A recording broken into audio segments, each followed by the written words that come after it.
Hi everybody, Pedro with LTS, and it's the end of the year, and nothing better than to end with the most talked about gun of 2024. The new release from Beretta, the Beretta SL2. Some of you may have seen some videos, some of you may actually seen the gun in person. There are a few that have arrived in the United States that you can actually see, touch, shoot, maybe. So I want to start by saying that it is definitely a different year for Beretta with the releases of the two different guns that they came out. The 688, which we already covered, changes a few changes that are noticeably better for the shooting aspect of the gun, in my opinion. And then of course the Beretta SL2. Two very different price points. One more accessible at about $3,500, one a little more on the higher end and on the PB selection lineup and the premium lineup, which will be at about $22,000. So very big gap between the two, but two very good options. And here I think it's important for you to start this video with the case that the gun comes in, so you can kind of understand what this whole thing was based off on this gun. And what I think about it. So let's start with the case from Beretta. So here you have the Beretta case for the SL2. I mean, completely different than any other case. Still in a greeny case, airline approved case, 3-lock combination case, but you can see already that is a total different look from the other guns that the DT11 comes in, the 694, the 686, and so on. Uniquely shaped. You're gonna start noticing, I think that they took a lot of the design of this gun, the case, everything from racing cars. Very curvy, but very perfect lines through it. So you can see on the case here, you do have a little concave section, but with a very straight line, and then a curve over here. So very much like a racing car will. You know, the supercars. You have Porsches, Lamborghinis, Ferraris, all with those nice curves but with aggressive lines through it. On the stitching, black with some sort of a goldish stitching on it. It's also the same as you would see on leather seats of these very high-end cars. Let's open up the case and you're going to understand even more once you see the inside. Look at the inside of the case. It's beautiful. It's absolutely beautiful. And you get all stitching done here. So very, very, very much like a sports car, right? So you have black with this gold stitching, almost like this car seat of a car. The colors, the way it feels, the way it looks, everything very racy looking. And for some people, you might not like it. You like the more traditional style. I like it. I like it. I think it looks aggressive. It looks elegant. It looks very good.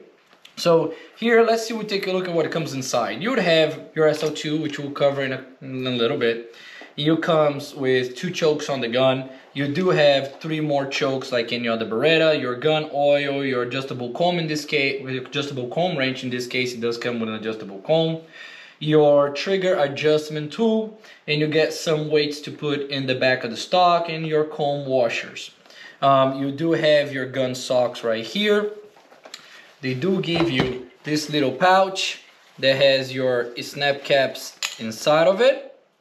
And you also get your stock bolt wrench, and then your Beretta paperwork, and then your Negrini paperwork on how to do the locks. So let's take it out of the case and put this thing together.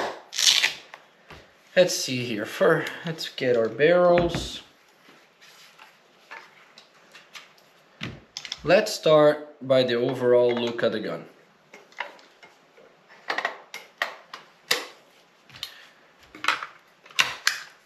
Let's put it here. Put this stuff back in the box. Put this case aside for now. And let's take a look at the gun. So take a look at it. Very, very different from anything else Beretta has offered so far. Okay, and there's some significant changes to this gun that are very different from any other Beretta. So start from the stock. Grade 4 piece of wood. Again, the grading is up to the grader's eye. Whoever picks it, people have different tastes. So sometimes you have different looks, but they are supposed to come with a grade 4 piece of wood. It's a very pretty one too. you're gonna see good straight lines through the wrist, you know, for strength, and then very pretty on the back. The dimensions of this gun, I took the washers out and I left it like, of course I left a couple washers just to make up for the width of the blade, and then the sanding down of to make sure the stock turns out pretty. So I left 2 washers just to make sure it was perfectly even towards the back, and I got the dimensions of 1.5 at the nose, 2 3/8 in the back. Now you do have the option for custom stocking it, so you are gonna have multiple variations of it, but for now let's talk about this one. So you got your stock. One minor change that they made, but it makes a huge difference, is how straight the pistol grip actually is. It's even straighter than your DT11 and other guns. So it's a good thing, because when you actually grab your gun, let your hand sit all the way back and all the way to the bottom, so the palm swell fills in the gap of your actual palm. When you mount it, your hand is nice and straight, your wrist is nice and straight, so it feels very good. It is a large grip, but as you can see on my hands, I have a large hand but not too big of a hand, so it's already at the very bottom of the grip. So I would say that somebody that has a hand that is wider than about 3 3/4, your hand's gonna slip from the bottom a little bit. So moving on to the trigger. The trigger mechanism, a DT11 style trigger. Let's take it apart. So same deal as your DT11. What you're gonna do is you're gonna put it on safety, put it on fire, one more time up, and then we're gonna open our barrels, and now our trigger comes right out on our hands. So also, you don't have to put it on safe, then fire, then up. I like to do it because I like to start from scratch. That way I don't miss any steps. If you want to go straight ahead and miss that step, up to you. You have your SL2 triggers here. I mean, very, very similar to a DT11. The hammers are different, but for the most part, everything else is a DT11 trigger. Pedro, why a $10,000 trigger and a $20,000 gun? Because it's a good trigger. So think of it this way, it's a $20,000 trigger and a $10,000 gun. Think of it the reverse. When you make something good, use it, because the DT11 trigger is a very good trigger. It's a good design, it's a proven design, so that means that it is worth to put it on the $20,000 gun. So again, DT11 style trigger, leaf springs on the bottom for the hammers, and then you have different hammers over top. But DT11 style, it is adjustable. Okay, the adjustable trigger right there, you do have a small little screw, you can adjust your trigger. The shape has changed, of course. You don't have that perfectly round trigger guard anymore. You do have you have a straight line here and then curved. Again, almost looks like a sports car. Let's install our triggers back and close our gun. Moving on to the receiver. You do have 2 different colors on the receiver, 2 different types of black. It's a grayish tone. It's not black, it's a grayish tone. So you have matte black over top and around it, and then on the back area you do have a glossy grayish finish. Beautiful. The gun is beautiful, okay? Hinge pins, also glossy. On the bottom, on the sides, just glossy, and then over top, extremely important, being matte, because that way you don't have any glare from the sun you're actually shooting. Very important. Your forend, new forend design by Beretta. And here I want to say something. When I first saw the design of the gun, I was the first one to say it looks terrible. Okay, I only saw the pictures, didn't see it in person, so I was the very first one to say I don't like it. It looks weird, it looks different than anything else. And I thought that by adding this curve right here, they actually had removed material, because from the design you can't measure it. So I thought it was supposed to come all the way up to here, as you can see right there, and then you're missing that much forend. And I hold my gun with my finger on the side and forward. So my mind was, well, the forend is shorter. Why would they do that? It is not shorter, okay? And towards the very bottom of the forend here is actually the full length of a standard forend. And then you have this added part. So it's actually a very, very good forend, because if you are like me and you hold your hands all the way forward, you have more length now. You have, I would say, probably about an inch and a quarter, inch and a half more length right here to hold your forend better. So if you like to go all the way forward, now you can, where before you would stop about there. So turns out it's a very good design. I was wrong, okay? It is a fluted beaver tail, so you do have a rounded beaver tail forend with the flutes. Starts very small, the flutes towards the beginning, and opens itself up all the way towards the end. Very, very, very nice design. You do have a taper rib, starting wider, ending thinner at the muzzle. And now we're gonna take this thing apart because I'm gonna show you some very, very big changes that were made. So let's take the forend out. Standard forend design, lever on the front, forend iron inside of it, very similar to the DT11 and all the guns that use the lever from Beretta. Now let's go back, before we start on the barrels, we're gonna go back to the receiver. So, Beretta has changed the locking mechanism on this gun. It is a Boss locking bolt. It is not a Boss action, not a Boss action. It is a Boss locking system. It is a Boss locking bolt. Similar to the style the way Zoli builds their guns. Boss locking bolt, not a Boss action. A Boss action looks like a Perazzi action. A Boss locking system looks like the SL2, a Zoli, and so on. The Boss locking bolt, in my opinion, is the strongest locking bolt you can put on a gun. They already used this locking bolt in two other guns before, which is the Beretta SL10, which is the highest level I think you can get on a Beretta, where you can get beautiful engraving, beautiful wood, whatever you want to have on that gun, you look beautiful. But also that gun, 100,000 plus. But it had a Boss locking bolt. On the Beretta SL3 that came out a few years ago, Boss locking bolt. So the same locking bolt is on the SL2. It is not the locking bolt anymore that you see on SL5s, SL6s, or DT10s, DT11s, where you used to have the cross bolt over top. So our locking bolt now actually fits right here, right under the ejector. And one change that they made on the SL3 that it came to this gun also is the double recoil shoulders. Recoil shoulders on a Beretta. It is this black piece right here. You can't see it from the camera, but there's a slot because they are replaceable. Now they added a second set to the bottom right here. So if you saw the SL3 video I made a while back, you're gonna see that is the same style barrel locking system. You have your hinge pins on the front, and then you have recoil shoulders on the bottom, recoil shoulders over top, and then you have your locking bolt that fits under the ejectors, which is your Boss locking bolt. And on the receiver, again, they have the standard Beretta lock where the recoil shoulders fits on the receiver right here. And then inside, if you can see it, right on the bottom, it fits your second set of locking bolts. And then you have, right on the sides of the receiver, you can see internally, you have your locking bolts right here. So your cocking rods are still on the sides, bottoms of the receiver right there. But now you do have a new locking system. I think it's a better locking system than the DT11. It has proven to last longer than the DT11 locking bolt, even though the DT11 has already lasted a very long time. A Boss locking bolt, it's a Boss locking bolt. One thing that I missed is your top lever. Your top lever, now very cool design now with the trident over top. And if somebody in the comments says that's not a trident, I get it, but that's what we call it, okay?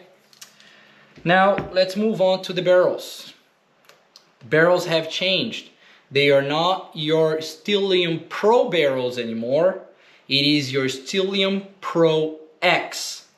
They have changed the length of the forcing cones on this barrel. It is 20 millimeters shorter than the standard of the Stylium Pro barrels. Is it a good or bad thing? I have seen the studies they did. I have seen the marketing material that they did for this gun. The gun seems to pattern better, and that's what they were going for. They were going for less recoil, yes, but they were also going for a better pattern overall. And one thing that they changed is they didn't just shorten the forcing cones by 20 millimeters because they felt like it, but there's some science behind it. Beretta being a gigantic company, they have the money, they have the ability to put that money into engineering and testing and making sure how the pattern is, how consistent is the pattern. Now, the 20 millimeters went away from the forcing cones, but the chokes gained 20 millimeters. So the chokes are much longer compared to your standard Optima HP choke. So you have your Optima HP and now you have your Optima XP. Everybody that I have talked to so far that have used this heavily said that the gun patterns very, very, very nicely. So I would imagine that extending the chokes by 20 millimeters would help with that. And with the new technology that Beretta does on their barrels to pattern better, I would say that it could be true. It might be true, or it is true that it does pattern better. I have personally shot this gun. I think it shoots fantastic. For me, since I am not a professional shooter, I tend to shoot guns and see how they feel. Not much about the pattern, because I think nowadays with the technology that we have, the knowledge that we have, most of these guns are already going to pattern very, very, very well. And then you can change your chokes to competition chokes. So me, as a salesperson, mainly I focus on how the gun swings, how the gun balances, where is the distribution of the weight when you're actually shooting, how the gun recoils, how does the grip feel, how does the forend feel, how does the muzzle feel. That's what I focus on. I'll leave the perfect patterning and to the professional shooters, because they know a lot more than I do when it comes to that. I am focused on how it feels. That's the most important part for me, because if it doesn't feel good, you won't shoot good, so it doesn't matter the pattern at the end of the day. I want to tell you a couple things that I measured up that I think are important, okay? So I weighted the overall gun, came in at 8 pounds 12 ounces. So now it sounds it's a heavy gun. Not a too heavy of a gun. It doesn't feel like a 4x4 when you're shooting it. I have shot it, but then there's increased weight in the barrels for sure compared to, for example, your DT11. And when I actually took the pad off of the stock to check what it came inside, it does have weights on the stock. The overall weight of the receiver, I took everything apart. I took the wood off of it. Then I took also, I left the trigger guard and I left the receiver. So the entire mechanics of the gun were there, and it came out as 1,160 grams for the overall weight of the receiver. It is a heavy receiver. Is it a good or bad thing? I don't know. I don't know if it's good. I don't know if it's bad. I do know it feels good. That is what I keep telling you guys. It feels good. Maybe they did a heavier receiver to accommodate the heavier barrels, so it doesn't feel like the gun tips forward. The gun does not feel like it tips forward, so it's very important. Overall, this gun coming in at 22,000. It is the natural progression of clay shooting for Beretta. You had your 686. I'm going to take that out of the question now. I'm going to go straight to the 688. So you have your 688. Then you have your 694, then you have your Beretta DT11. And for clay shooting, that kind of stopped. Yes, you can get an SL5. Yes, you can get an SL3. But when you look at these guns, you know, you're looking at the DT11 lines, looking at the 688 lines, looking at the 694 lines, they are more sporty looking guns. So now you have your SL2. And I think this is going to be the future for Beretta. For the die-hard Beretta fan, I only shoot Beretta and I don't care for anything else, you have an option now where you don't have to buy a engraved DT11 in order to upgrade your DT11. You can actually buy a better gun, which is the SL2. So now you have 4 different sections from Beretta: 688, 694, DT11, and SL2. The gun you have your sporting, right or left-handed, with or without adjustable comb, 30 or 32 inches. I think Beretta will make the international trap versions because it's a big game. I think they will make the skeet versions coming on later. So stay tuned for what comes out from Beretta for these variations on this gun. But overall, I really enjoy the gun. I think it's a great design. I think it looks really, really cool with the sports car look to it, as I enjoy sports car myself. So I think it looks great. I think that the overall weight being 8 pounds, 10 ounces, 12 ounces, 13 ounces, the gun feels good. It doesn't feel too heavy. And also, let's talk about the recoil. A big marketing thing was it has less recoil. It does feel like it has less recoil. I'm not gonna lie. It does feel like it has less recoil. It is not that you can shoot this gun and it feels like a 28 gauge. If you're used to shooting the competition guns, and this I'm talking about people that are used to shooting competition guns without any recoil reduction system in it, and those guns feel fine to you, this will feel better.